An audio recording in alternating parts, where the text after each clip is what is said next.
Gambling is the act of betting something with the willing to risk something you value in the hopes of getting something of even a greater value.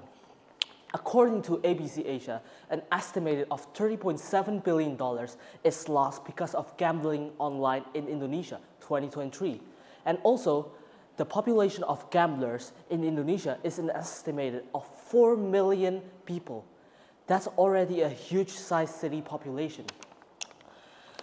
This raises the question, how to solve gambling if it's this way? I'd like to tell that gamblers have a psychological sickness or disease which is called addiction, where brain dopamine-driven reward system creates a strong desire to win, which happens to the brains of gamblers who have a desire to win and get money instantly. This shows that it is necessary to fix their mindset or how they think with social service and skill training rather than imprisonment. With this, ladies and gentlemen, I, as the government, would proudly believe that gamblers deserve the second chance and deserve job training and social service instead of imprisonment.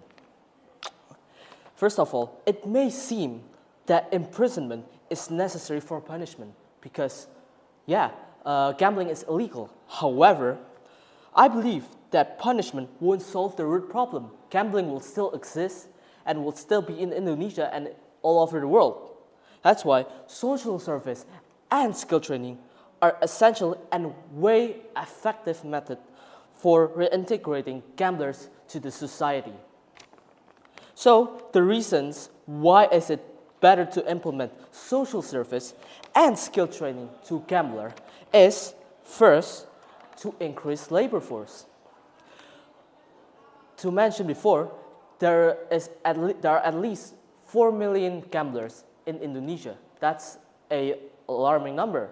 So to imprison 4 million people is not an effective way, but a way better way is to give them support by job training and social service, which could increase labor forces in Indonesia that could actually drastically reduce the job unemployment.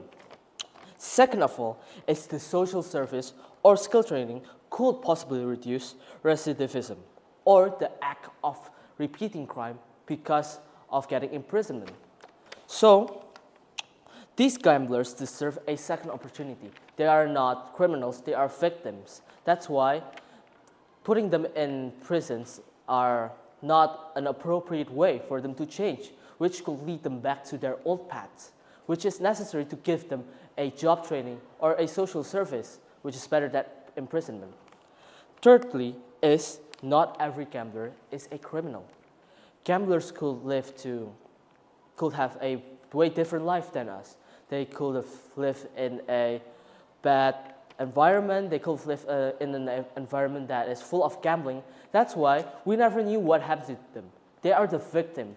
They are not the criminal because they are actually diagnosed with addiction, which is why it is essential to give them social service and job training for them to reintegrate with the society back.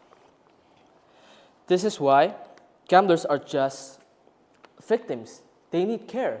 They are not criminals. These gamblers need opportunity because oftentimes they don't get one, hence the addiction, hence the willingness to actually win money instantly and easily. So, gamblers are victims and social service or skill training is necessary to change them because they are actually the victim and they are actually sick. With this, I would like to end my speech. Thank you for listening.